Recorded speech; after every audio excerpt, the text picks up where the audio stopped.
I never imagined that at 62 years old, I would be driving at 11 o'clock at night through unknown streets, my hands trembling on the steering wheel and my heart pounding like it wanted to escape my chest. It all started about 3 hours ago when I passed the corporate high-rise where Elijah Vance had worked for 25 years. The lights were off, the parking garage was empty, and a notice on the front door announced that the offices were closed for renovations starting at 6 o'clock that evening. My first reaction was that I had the wrong building, but no. There was the company's sleek logo mocking me from the dark facade. I dialed his number with fingers that had begun to shake. "How's the project coming, my love?" I asked, trying to keep my voice casual, normal, like the devoted wife I'd been for 4 decades. His answer was immediate, practiced, and perfect in its deception. "Super busy here, Simone. Can't talk right now. The Tokyo project has us all pushing hard. Don't wait up for me, dear." And then I heard it. Soft moans, muffled laughter. The unmistakable sound of the intimacy I thought I knew so well. My stomach lurched, but my mind, the part of me that had been dormant for years, woke up with terrifying clarity. The family GPS app, which I had insisted we install after Elijah had a small car accident last year, now became my guide to the truth. The blue dot, representing his silver Mercedes-Benz S-Class, was blinking in an affluent residential neighborhood, about 40 minutes from our home, in a section of Atlanta we had never visited together. Every mile I drove felt like I was peeling layers off my own skin, revealing something raw and painful underneath. The neighborhood was beautiful, too beautiful. Craftsman-style homes with perfectly manicured lawns, antique streetlights bathing the sidewalks in a golden glow. The kind of place where happy families lived their perfect lives. Elijah's Mercedes was parked in front of a deep cobalt blue 2-story house with hydrangeas on the porch and a wooden swing. There was a light on the second floor, shadows moving behind lace curtains that looked straight out of a decorator's magazine. I sat in my car, parked 3 houses down, watching. My mind was trying to process the scene, but it was like trying to assemble a puzzle with pieces that didn't fit. This wasn't the house of any colleague I knew. It wasn't a hotel, nor an anonymous apartment for clandestine affairs. It was a home, complete with a mailbox painted with sunflowers and a welcome mat that read, "The Stanton Family." Then I saw her, a woman not young as I had feared, but in her mid-40s, peeking out the second-floor window. Her hair was pulled up in a messy bun, and she wore a blue silk robe that I recognized with a sharp stab of pain. It was identical to the one Elijah had given me for our last anniversary, only mine was a wine red. The woman looked down the street with a satisfied expression that hurt more than any gesture of passion could have. My phone vibrated, a text from Elijah. "Leaving the office now, love. Don't wait up. Grab dinner without me." The lie was so blatant it was almost funny. Almost. I checked my watch, 11:43 p.m. How many nights had I eaten alone, slept alone, lived alone, while he built this parallel life? A boy appeared at the window next to the woman, a boy of about 10 years old with dark, wavy hair just like Elijah's, with the same way of cocking his head when something intrigued him. The woman embraced him, and they both disappeared from my view, likely heading to bed, continuing their nightly routine in their perfect home with my husband. My husband. The words lost all meaning in that moment, floating in my mind like strange, unrecognized objects. 40 years of marriage, 2 grown children, 3 grandchildren, an entire life built on what exactly? Lies, half-truths, a masterful performance. Physical pain arrived then, so real I thought I was having a heart attack. I woke up in my car at 5:47 in the morning with a stiff neck and swollen eyes. The blue house was still there, proof it hadn't been a nightmare. Elijah's Mercedes was gone. I drove home on autopilot, every traffic light and curve etched into my muscle memory after decades of living in the same place. I arrived just as Elijah was walking through the front door, briefcase in one hand and a box of donuts in the other. My favorite treat. "Morning, my love," he said, kissing me on the cheek with his usual easy familiarity. I brought your favorites, the Boston creams. I know I shouldn't have worked all night, but you know how these international projects are." His performance was impeccable. If I hadn't seen what I saw, if I didn't know what I knew, I would have believed every word.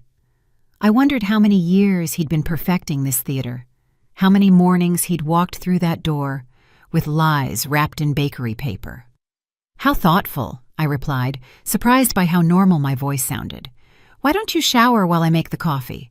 He nodded, humming that tune he always whistled when he was in a good mood, the same melody I'd listened to for 4 decades, not knowing it meant he had spent the night with another family. While the shower water ran, I checked his briefcase.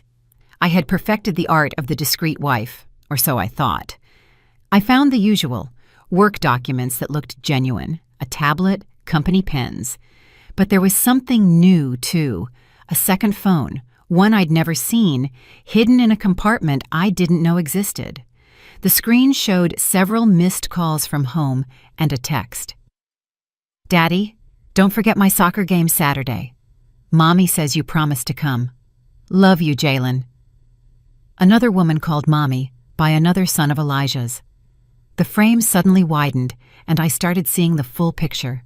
The frequent business trips, always 3 or 4 days, the weekends he had to work, the calls he'd answer in the yard far from my ears, the credit card purchases that never made it home.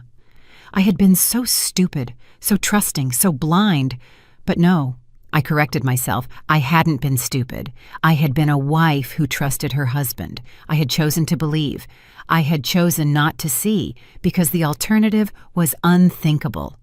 I remembered specific moments now with painful clarity, like that time 15 years ago when I found a jeweler's receipt in his pocket. "It's for my boss's secretary's birthday," he'd said. "You know how he is. He always sends me to do his personal shopping." And I had believed him. Or 10 years ago, when our daughter Amara told me she'd seen Dad at the upscale shopping mall with a woman and a young child. "Must be a colleague's sister," I'd replied, dismissing it. "Dad's always helping people. Amara was 15 years old then. The boy in the window last night would be about 10 years old." The math was cruel in its precision. I heard Elijah turn off the shower. I put everything back in place, every object exactly as I had found it. I had learned a lot about deception in the last few hours.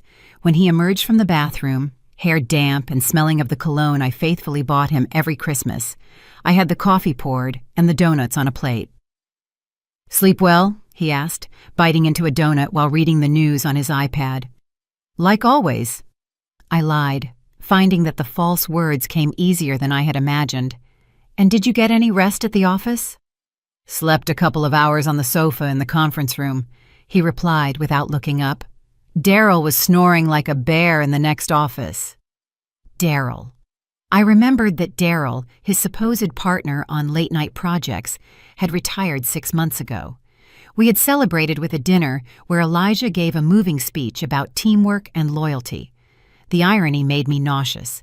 "Simone, are you all right? You look pale," Elijah said, touching my forehead with concern that seemed genuine. I waited 3 days before going back. 3 days in which I perfected my own performance, smiling at the right moments, responding to his lies with expected credulity, even making love to him one night while imagining the other woman in my place. Elijah suspected nothing. After all, I had been predictable for 40 years. Simone, the devoted wife. Simone, the perfect mother. Simone, the fool. This time I was prepared. I dressed in clothes I wouldn't normally wear, jeans and a hooded sweatshirt I'd bought with cash, big sunglasses, my hair tucked under a baseball cap. I looked like another person. And perhaps I was. The old Simone had died in that car 3 nights ago. I arrived at the Blue House at 2 o'clock in the afternoon when Elijah was definitely at his office, the real one this time. I had checked by calling his direct extension. The neighborhood was quiet, only the occasional sound of a barking dog or a landscaper working. I parked on the same street, but closer this time. I needed to see. I needed to understand. The woman, Candace, came out at 2:30, and my heart almost stopped, not because of her, but because of what she carried, a baby in a front carrier. a baby who couldn't be more than 6 months old. The mathematics of betrayal suddenly became more complex. It wasn't just the 10-year-old boy.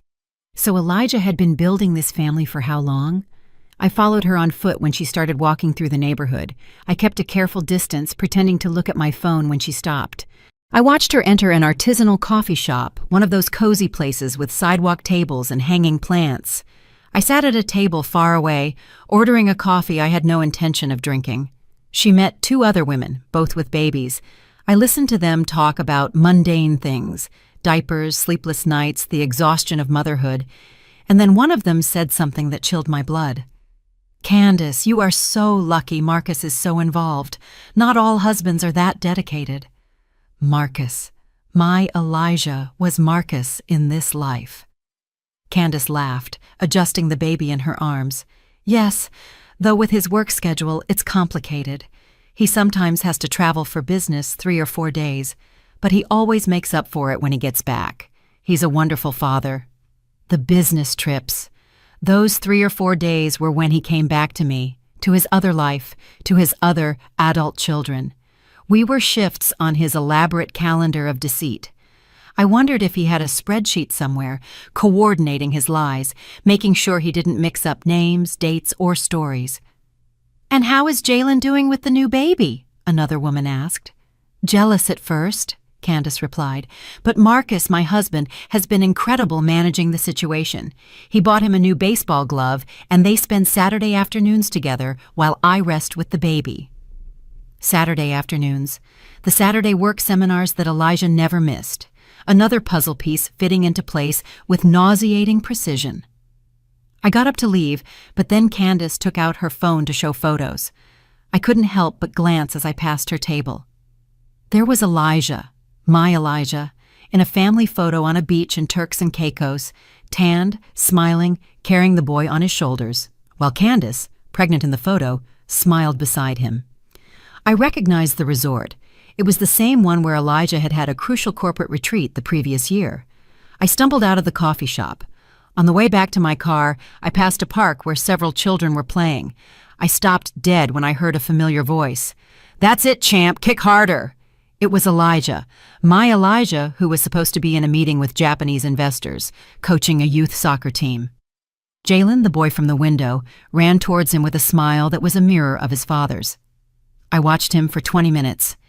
This man I thought I knew better than myself. I saw him be the father he had been with our children when they were small, but with an energy, a presence, that was painfully familiar, yet strangely alien at the same time. This wasn't acting. It was genuine. It was a father loving his son, a man in his element.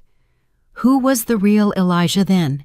The man who ate breakfast with me every morning, or the one who coached soccer on Wednesday afternoons? The one who made love to me on Sunday mornings, or the one who took another family to the beach? Did a real Elijah even exist, or just carefully crafted versions for each audience?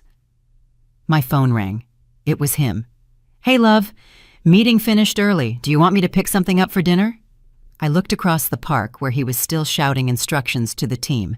"That would be perfect, darling. Bring some wine, that Napa Valley Cabernet we like." "I know the one." "I love you, Simone." "I love you too," I replied, the words turning to ash in my mouth. That night, as Elijah slept peacefully beside me, his breathing quiet like someone without guilt, I got up and went to the bathroom. I looked at myself in the mirror for a long time, studying every line, every mark that time had left on my face. 62 years old, 40 of them devoted to a man who had built a double life with the precision of a Swiss watchmaker. The tears finally came, silent at first, then racking sobs that I had to muffle with a towel so I wouldn't wake him. I wasn't just weeping for the betrayal. I was weeping for the woman in the mirror. Who was I without him? Who had Simone been before she became Mrs. Elijah Vance? The memories of my youth seemed to belong to another person, the girl who wanted to be a painter, who had won a scholarship to study in Paris, who had turned it down because Elijah had convinced her that starting a family was more important. "The art will always be there," he'd said then, with that smile that melted my defenses. But the time for children Won't. And I had believed him. I had packed away my brushes, traded canvases for diapers, and galleries for parent-teacher conferences. I didn't regret my children. Amara and Jamal were the best things in my life. But what had become of Simone, the artist? She had completely dissolved into Simone, the wife. The next day, while Elijah was at his real office, or perhaps his parallel life, I couldn't be sure anymore, I went up to the attic. There, in dust-covered boxes, I found my old art supplies. The brushes were stiff, the paints dry, but the sketches were still there, a testament to a talent I had abandoned for love, or what I had believed was love. I also found letters, photographs, and memories of our life together. Our wedding with Elijah promising before God and 200 guests that he would be faithful until death. Amara's birth, Elijah crying as he cut the umbilical cord, Jamal taking his first steps, Elijah filming it with that old camera he loved so much. Real moments, genuine emotions, or so I had believed. When had the lie begun? My phone rang. It was Amara. "Mom, are you okay? I've noticed you've been acting weird lately." My daughter, always so perceptive. "I'm fine, honey, just a little tired." "Are you sure? I can stop by if you want. The kids are asking for Grandma." "The kids?" "My grandchildren. Elijah's official grandchildren. I wondered if they knew they had an uncle and a little aunt in that blue house, siblings they would never meet.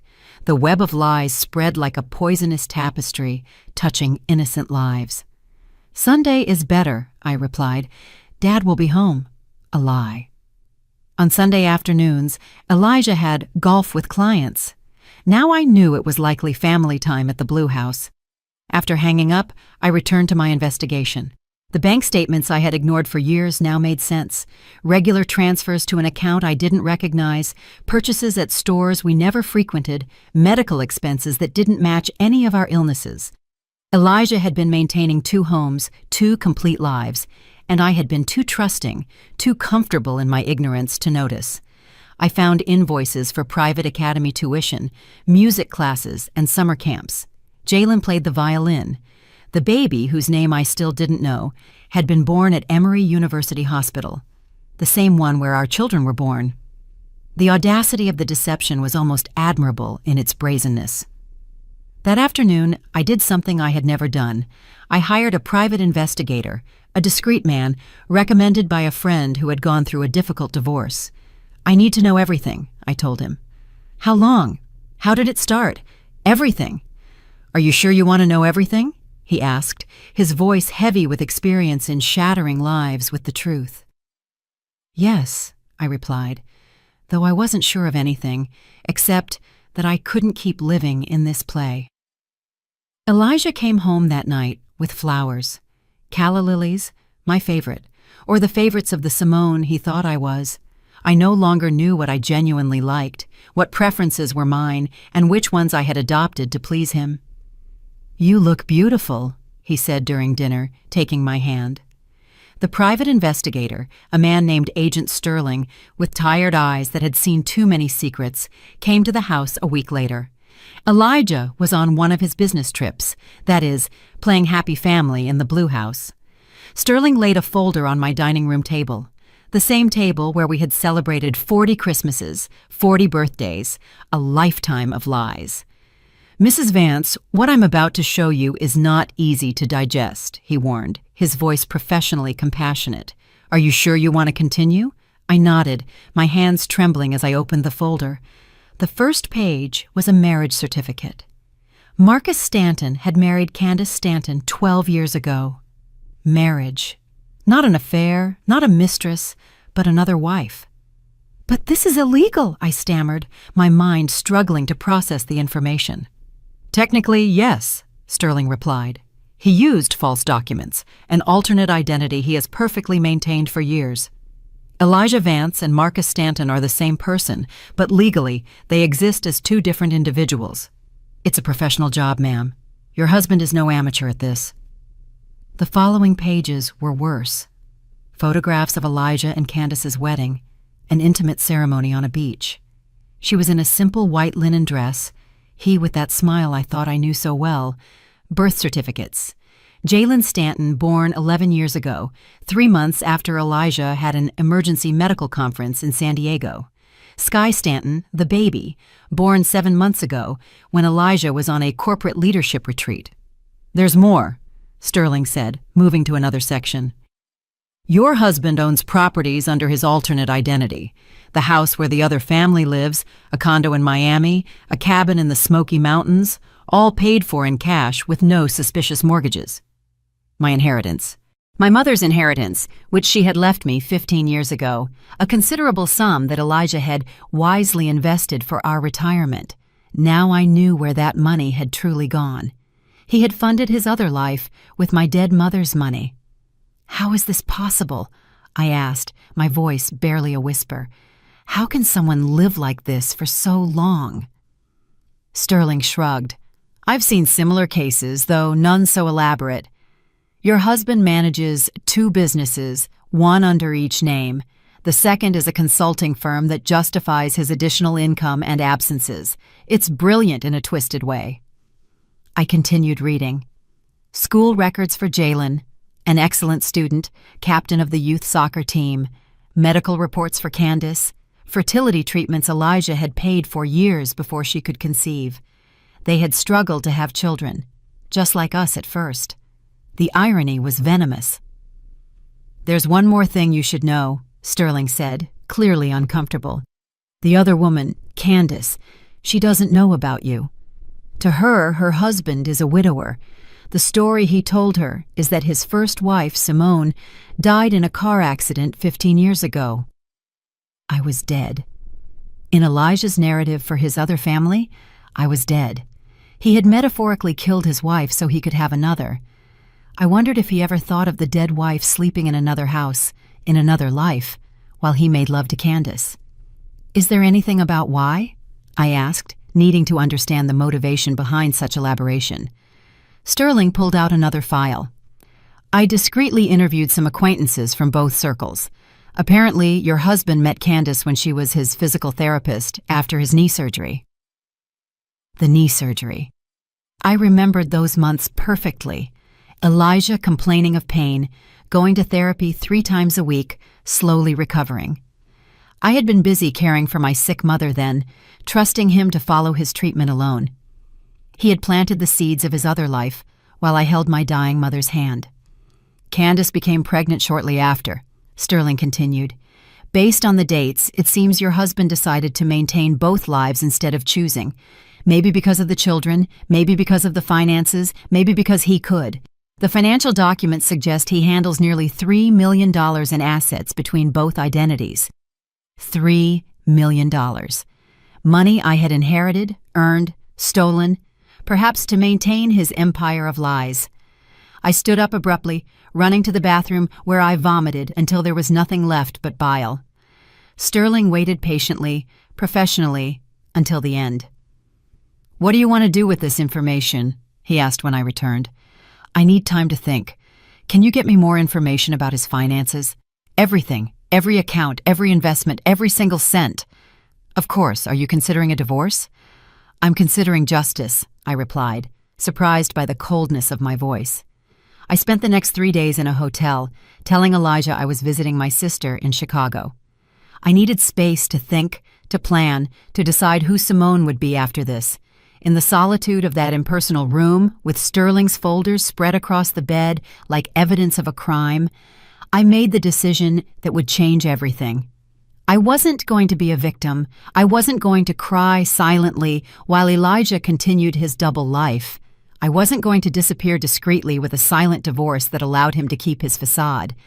I was going to systematically destroy the house of cards he had built, but I would do it with a surgeon's precision, not a scorned wife's fury. First, I needed allies. I called Jamal, my son, who was a corporate law attorney. Son, I need your professional help with something delicate. Can you come to the Marriott Marquis downtown? Room 512. Jamal arrived in an hour, worried. Mom, what's wrong? Why are you in a hotel? I showed him everything. I watched his face transform from confusion to disbelief. then to a cold rage that I recognized as my own. "I'm going to destroy him," he finally said, his voice lethal. "Bigamy is a felony, fraud, tax evasion, document forgery." I didn't interrupt. "I don't want him to go to jail. I want something worse. I want him to lose everything he values, but have to live to see it." Jamal looked at me with new admiration. "What do you have in mind?" I laid out my plan. It was complex. It required patience, acting, and a cruelty I didn't know I possessed. Jamal listened, occasionally suggesting improvements, legal refinements that would make everything airtight. "We'll need Amara too," he said. "She handles public relations for that big firm. She'll know how to manage the media aspect when everything explodes." Amara reacted differently. She cried for an hour, then became enraged, then cried again. "How could he?" she repeated. "How could he do this to us?" But when she calmed down, her strategic mind took control. "We need to control the narrative. When this comes out, and it will come out, we need Dad to be the undisputed villain." I also needed an unexpected ally. I called Elijah's sister, Patricia, with whom I had always had a good relationship. Patricia listened in silence as I told her everything. Then she sighed deeply. "I always knew something wasn't right," she admitted.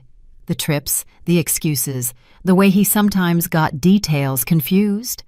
I thought it was an affair. I never imagined this." "I need access to your mother's safe deposit box," I told her. "Patricia was the executor of my mother-in-law's will. Elijah keeps important documents there." "Simone," Patricia said after a pause, "Mom always loved you more than him. She used to say you were too good for Elijah. You'll have what you need." The plan took shape over the next few weeks. I hired a second investigator, this one specializing in financial fraud. He discovered that Elijah had been systematically evading taxes, using his double identity to conceal income. A forensic accountant traced every transaction, building a case that would make the IRS tremble.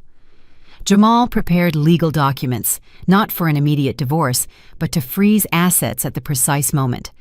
Amara cultivated contacts in the media, preparing them for the story of the year. Prominent businessman, living double life for a decade. I returned home to my role as the devoted wife. Elijah suspected nothing. Why would he?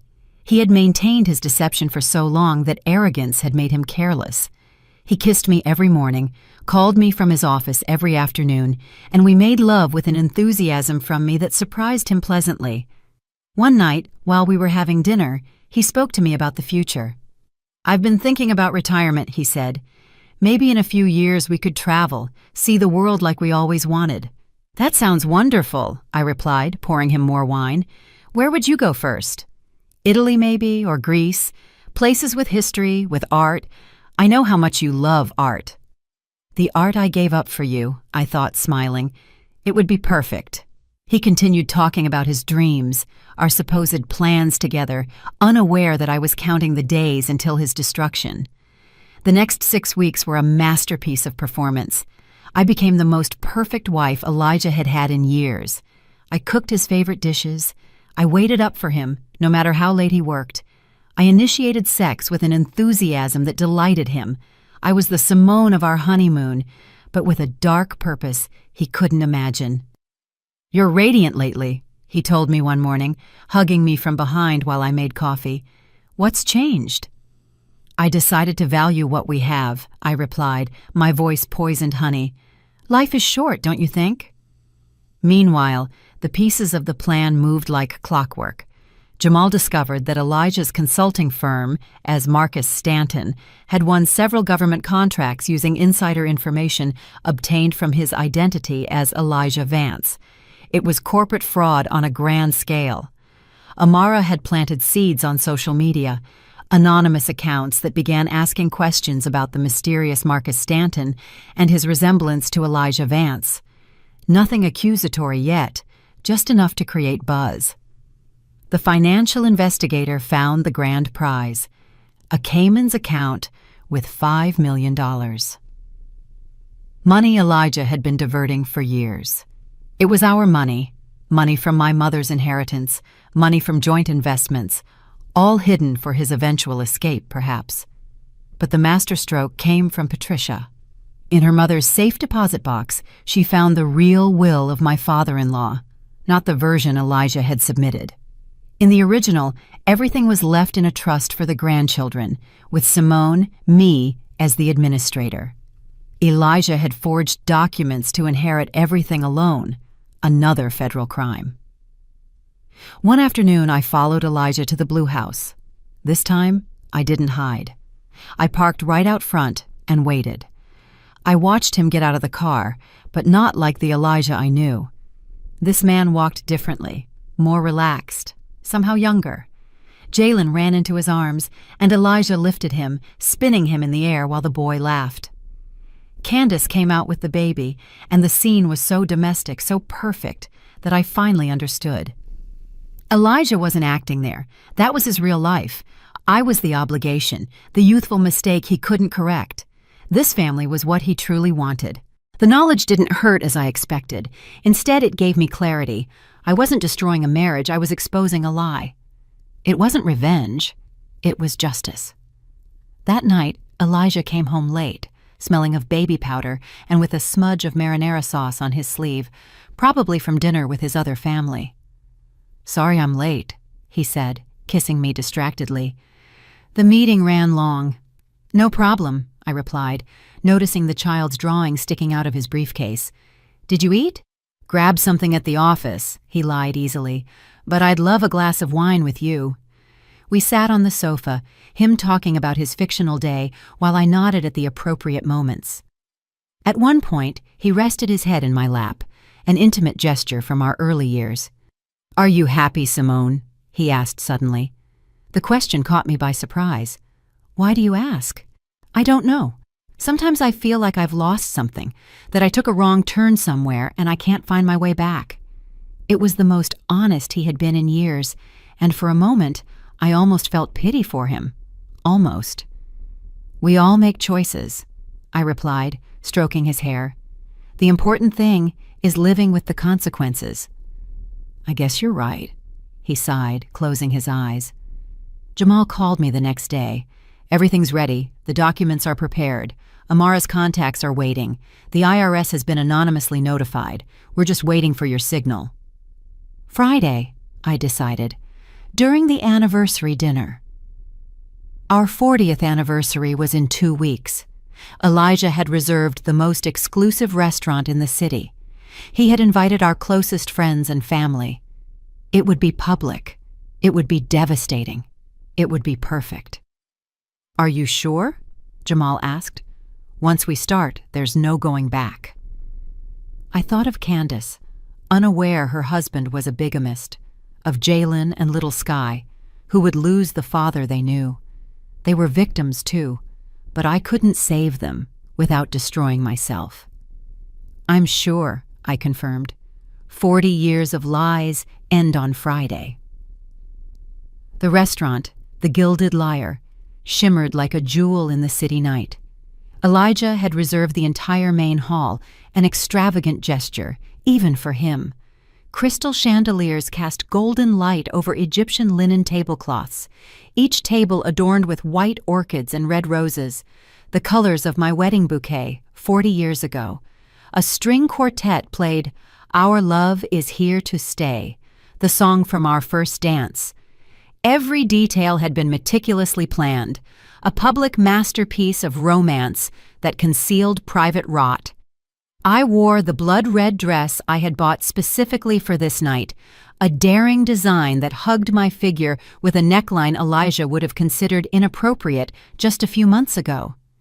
My hair was styled in an elegant updo that revealed the diamond necklace my mother had left me, the one Elijah didn't know I had retrieved from the safe deposit box. The makeup was dramatic: red lipstick, smoky eyes, a mask of war disguised as glamour. Every guest who arrived commented on how radiant I looked, never suspecting that my glow was that of a freshly sharpened blade. Elijah wore his Italian tailor-made navy blue suit, the one he wore for the most important occasions, the silk tie I had given him for our 30th anniversary. His gold cufflinks, His father's inheritance sparkled when he moved his hands to greet guests. He had gone to the barber that afternoon, his silver hair perfectly trimmed, his beard neatly sculpted. He looked exactly what he pretended to be, a successful man celebrating a life of love and fidelity. "You are absolutely spectacular," he whispered, helping me with my chair at the head table. His hand brushed my bare shoulder, an intimate gesture for the public. "I can't believe you still take my breath away after all these years. You are the most beautiful woman in the room." "And you, the biggest liar," I thought, but my smile was perfect, trained over weeks of practice in front of the mirror. "You're not so bad yourself, my love," I replied, the term of endearment burning my tongue like acid. The 50 guests were a careful selection from our life. Elijah's business partners who needed to witness his downfall, society friends who would spread the scandal like wildfire, and family who deserved to know the truth. They were strategically placed. Jamal and his wife, Elena, near the improvised stage, ready to intervene. Amara and her fiancé, David, at a table with a perfect view of the projection screen. Patricia strategically located near the exit in case Elijah tried to run. Dinner began with oysters, which Elijah detested but had ordered because he knew they were my favorite, another public gesture of devotion. Conversations flowed with the French champagne, Dom Perignon, from the year of our wedding, a detail that had cost a fortune and which Elijah had boasted about at least 3 times. "Elijah has always been the perfect husband," commented Brenda Jenkins, the wife of Elijah's main partner, as she savored her lobster. "Simone, you are so fortunate." "You have no idea," I replied, my smile unwavering. Elijah, sitting next to me, squeezed my hand under the table, a gesture others interpreted as love, but which I recognized as ownership. At 9:30, as the Belgian chocolate desserts were served, Elijah stood up, gently tapping his glass with a knife. The quartet stopped playing. Conversation ceased, and all eyes turned to him. "Dear friends, family," he began, his voice rich and deep, the voice he had used to seduce me 4 decades ago. 40 years ago, in a small bookstore downtown, I met a woman who would change my life. Simone became not only my wife but my best friend, my confidant, my partner in every adventure. I watched as some women discreetly dabbed tears. Brenda sighed romantically. The men nodded approvingly. It was a masterful performance. "These years haven't always been easy," Elijah continued, his voice trembling with feigned, or perhaps perversely real, emotion. "We've faced loss, challenges, moments of doubt. But Simone, my Simone, has been my anchor, my safe harbor in every storm, the light that guides me home every night." The irony was so bitter that I had to take a sip of water to avoid choking. Every night he was supposedly guided home, he chose another direction, another home, another woman. "That's why," Elijah pulled a blue velvet box from his pocket, "I want to renew my vows right here, in front of all of you." He opened the box, revealing an eternity diamond band. "Simone, will you do me the honor of continuing to be my wife for another 40 years? Applause erupted. Someone shouted, "Bravo!" Phone cameras flashed. It was the perfect moment, the romantic climax of the evening.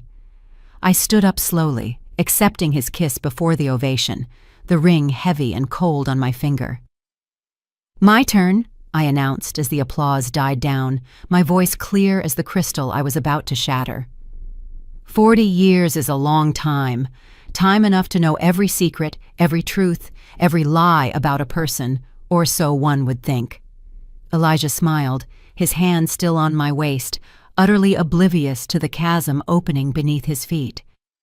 "I've prepared something very special for tonight," I continued, pulling my phone from my purse. Jamal had already connected the restaurant's audio and projection system to my device, an arrangement that had cost a generous tip to the technical staff. A gift not just for my husband, but for all of you, because Ruby anniversaries, dear friends, require absolute transparency, like the purest crystal. I pressed play. Elijah's voice filled the room, clear and unmistakable. "Candace, my love," I'm heading home now. Yeah, I know Jalen has his game tomorrow at 8. Don't worry. I told Simone I have a conference all weekend. She never suspects a thing, trust me. After so many years, she's blindly trusting. It's almost pathetic how easy it is. The silence that followed was absolute, the kind of silence that precedes an explosion. Elijah's champagne glass fell from his hand, shattering against the marble floor into 1,000 pieces that reflected the light like crystal tears. That's not, he started, his face going from tan to white to gray in seconds. Oh, but wait, I interrupted. My voice was now sharp as the broken glass at his feet. There's so much more. The screen came to life with the photographs I had meticulously prepared. Elijah and Candace at their beach wedding, him in a white linen suit I had never seen. The birth certificate for Jalen Vance with Marcus Stanton listed as the father. Christmas family photos from the last 10 years. Elijah smiling with his other family in front of a tree I had never decorated. Sky's ultrasound with a dedication. To the best dad in the world, love Candace. Gasps started like waves, each revelation provoking a new round of shock. Brenda Jenkins had gone pale, her hand covering her mouth. Elijah's partner, Devin Harris, stared at the images with a mixture of horror and fury, probably calculating the damage to the firm's reputation. Patricia buried her face in her hands, sobbing silently. 40 years, I said, walking slowly around Elijah, who remained frozen like a statue. 40 years living with a bigamist, a pathological liar, a criminal.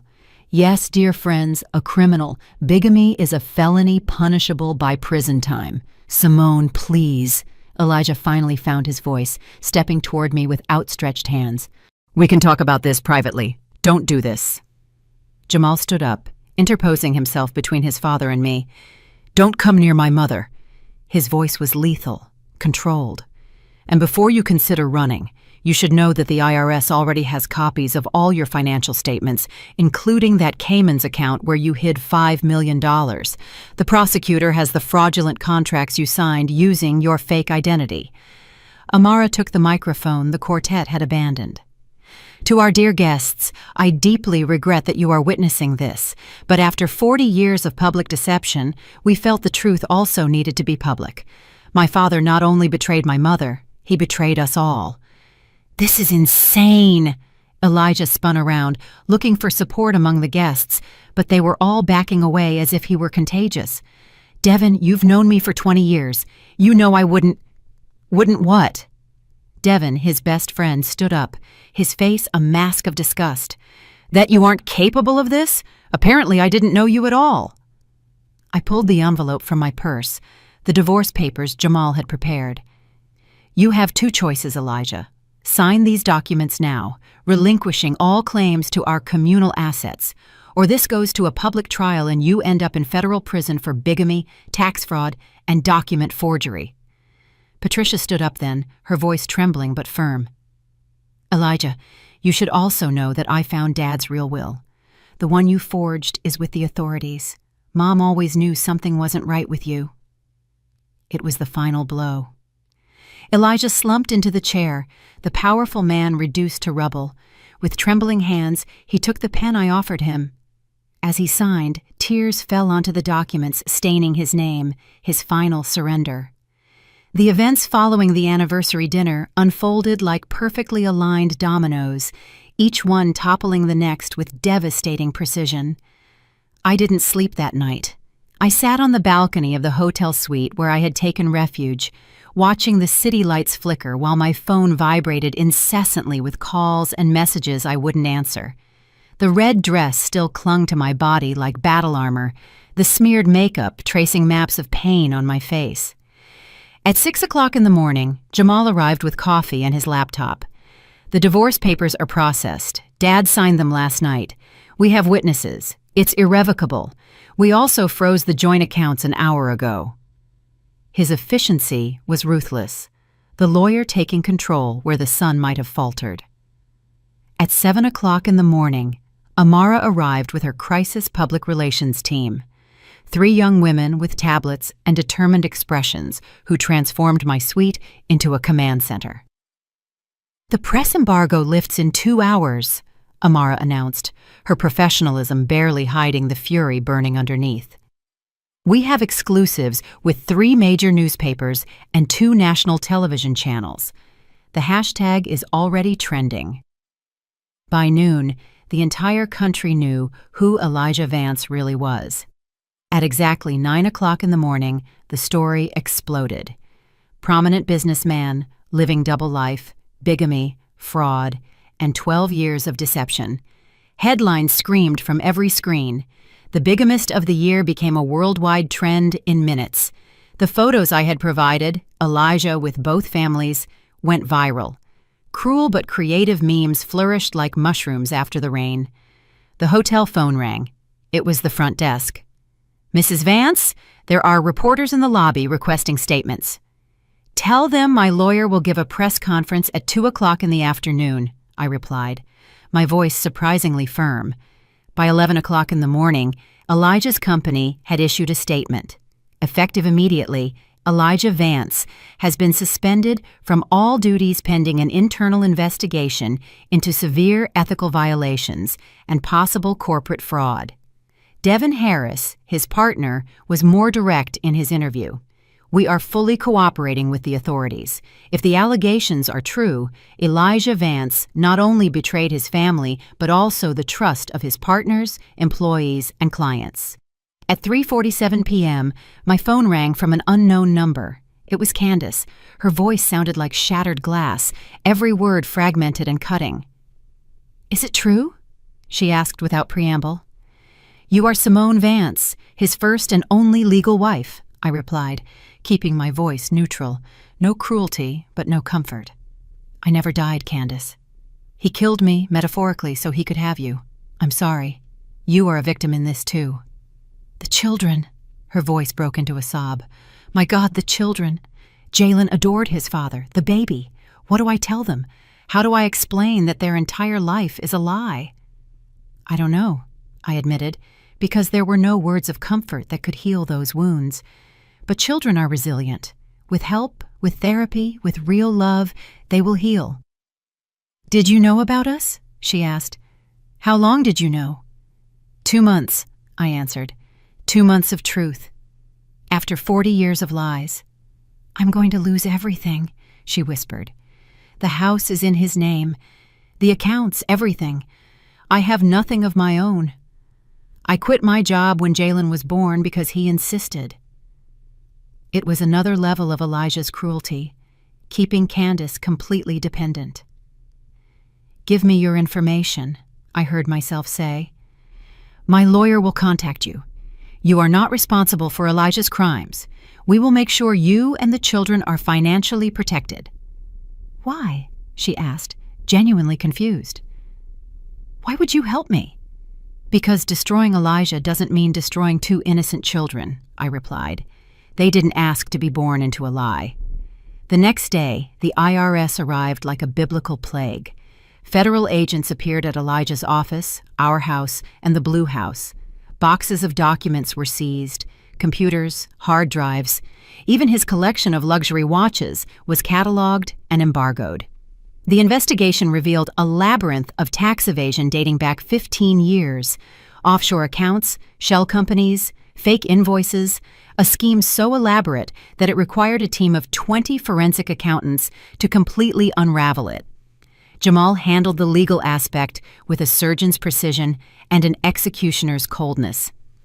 Using the state's bigamy laws, which included the automatic nullification of any financial claim by the bigamous spouse, he voided all of Elijah's rights to our joint properties, the house valued at $2 million, the 3 investment properties, the stock portfolio, everything passed exclusively into my name. "We also recovered this," Jamal said a week later, handing me a check. $3.7 million from the Cayman's account. The rest is so tangled up in his shell companies that it will take years to recover, if at all. Patricia visited me that afternoon. She had aged 10 years in a week, her face marked by family shame. "Mom always knew something was wrong with Elijah," she confessed, sitting heavily on my hotel sofa. "Before she died, she told me, 'Take care of Simone when the truth comes out.' I think she somehow knew." "How is he?" I asked, hating myself for caring. "Destroyed," Patricia replied bluntly. "Candace threw him out of the house. No hotel in the city will accept his reservation. His face is on all the news. He's living in an extended stay America on the highway, paying in cash with what little they haven't frozen. He tried to contact some friends, but they all hung up. He's a pariah, Simone, a man without a country." 3 weeks after the scandal, I was called to testify before the grand jury. The room was packed, every seat taken by people eager to hear the story firsthand. I wore a simple black suit, no jewelry, except for my original wedding ring, which I wore as a reminder of the woman I used to be. For 4 hours, I recounted everything. Every lie, every discovery, every piece of evidence. The jurors listened with expressions ranging from sympathy to horror. The prosecutor, a young but brilliant man named Aaron Mitchell, was meticulous. "Mrs. Vance, at any point during these 12 years, did you suspect your husband's infidelity?" "There were moments," I admitted. "Small inconsistencies, strange absences. But Elijah was a master manipulator. Every time I got close to the truth, he created an explanation so elaborate, so credible, that I felt guilty for doubting." "And what made you discover the truth?" I paused before answering. "At first denial, then pain, a pain so deep I thought it would break me in two. After that came anger, not hot, but cold, calculated. And finally, determination. Determination that 40 years of lies would not define the rest of my life." The grand jury's verdict was unanimous. Formal indictment for bigamy, tax fraud, document forgery, and conspiracy to commit fraud. Elijah faced up to 20 years in prison. A month later, Elijah called me from the county jail where he was awaiting trial. His voice was unrecognizable, broken, aged. "Why, Simone? Why didn't you give me a chance to explain in private?" "Explain what, Elijah? How you accidentally stumbled into another life for 12 years? How you mistakenly married another woman? How you unintentionally had 2 more children?" "It wasn't like that. Candace got pregnant. I couldn't abandon her." "But you could abandon me every day. For 12 years you abandoned me." "I loved you, Simone. I always loved you." "No," I replied, with a clarity that surprised me. "You loved the idea of me, the perfect wife in your perfectly compartmentalized life. But you never loved the real me, Simone, the woman with her own dreams and desires. You turned me into a character in your elaborate fiction." "The children," his voice broke. "My other kids. What will happen to them?" "Candace and I have reached an agreement. They will receive financial support from the recovered assets. They will not suffer economically for your crimes." "You and Candace are talking?" "The victims of the same criminal sometimes find comfort in mutual understanding," I replied. "Simone, please, I just want—" "No, Elijah. You don't have the right to want anything from me. You had 40 years of my life. You won't have another second." I hung up. It was the last time I would ever hear his voice. 2 years have passed since that anniversary dinner that changed everything. This morning, as I made coffee in my new condo kitchen, overlooking the Atlanta rooftops, with the sun streaming through windows I chose all by myself, I received a notification on my phone. Elijah had been released on good behavior. I felt nothing. No fear, no anger, not even curiosity. The man who had been my husband was a stranger now, a character in a story that happened to another Simone, one who no longer existed. My art exhibition opened last month. Portraits of an invented life. Each piece told a part of the story. The blind wife, the woman awakening, the architect of her own liberation. The reviews were extraordinary, but more importantly, every brushstroke had been therapy, every color a small victory over the past. At the opening, a man approached me. He was a widower, a retired literature professor with kind eyes and a genuine laugh. "Your work moves me," he said. "There is so much pain, but so much hope, too." We had coffee afterward, then dinner. There is no rush, no expectations, just two people who understand that life can begin again at any age. Jamal called me yesterday. Dad tried to contact me, he said. Does he want to reunite with the family? I asked, though I already knew the answer. I told him his family was us for 40 years. He chose another. Now he has to live with that choice. My son, my fierce protector. Amara was less diplomatic. She simply blocked his number. Patricia visits me sometimes. She tells me that Elijah lives alone in a one-bedroom apartment. He works as a bookkeeper for a small firm that doesn't run background checks. Candace won't allow him to see the children until they are older and can decide for themselves. It's a gray, monotonous existence, honest for the first time in his life. But this story isn't about Elijah. It never really was. It's about Simone, about me, about the woman who emerged from the ashes of a false life to build a real one. Yesterday, I found my old diary from the time before Elijah. The girl who wrote those pages dreamed of Paris, of painting in Montmartre, of passion. At 64 years old, I am finally giving that girl what she deserves. Next month, I fly to Paris, alone, with my brushes and a light suitcase. It's not the scholarship I rejected 4 decades ago, but it's my money, my decision, my life. I'll rent a small studio near the Seine. I'll paint until my hands hurt. I'll drink cheap wine with artists who know nothing of my history. While packing, I find the photo of our wedding. Elijah and me, young, radiant, ignorant of the future. I don't rip it up. I don't burn it. I simply place it in a box labeled fiction, because that's what it was, a beautiful, terrible fiction. My phone rings. It's Michael. That's the literature professor's name, and the name no longer makes me flinch. Ready for our tango class? He asks. Yes, I'm learning tango, and Italian, and sculpting, and wine tasting. Something new every day, every experience, an affirmation that life doesn't end with betrayal, that it isn't the end, but a new beginning. Give me 10 minutes, I reply, applying the red lipstick Elijah said was too bold for my age. Everything is bold now. Every day is an act of bravery. Every decision a declaration of independence. Before leaving, I look at myself in the mirror. The woman looking back has wrinkles that tell stories, gray hair she doesn't hide, eyes that have seen too much but still shine with hope. She is beautiful, not despite her age and history, but because of them. Hello, Simone, I say to my reflection. It's good to finally meet you. And then there's one final twist to this story, one I didn't see coming. This morning, while organizing papers for my trip, I found an envelope that Agent Sterling, the investigator, had left. Open it only when you are ready, he had said. Inside was a letter from my mother, written shortly before she died.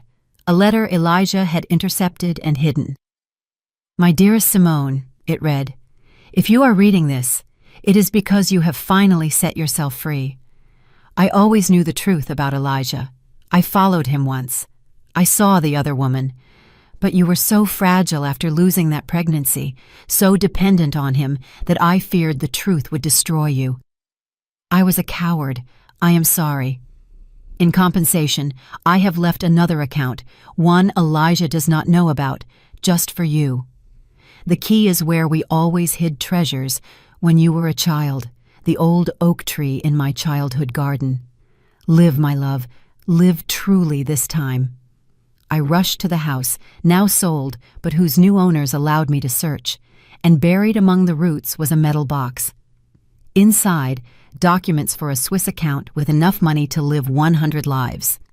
My mother had given me freedom posthumously, not just financial, but emotional. She knew.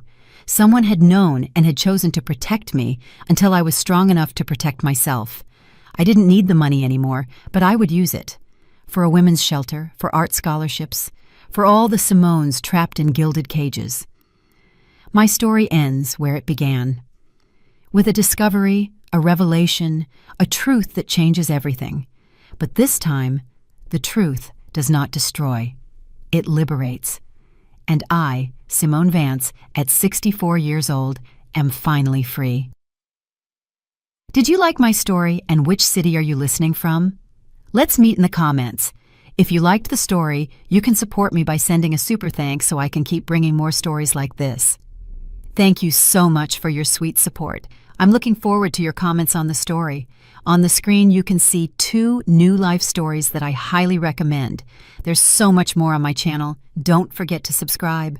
See you in the next life story with love and respect.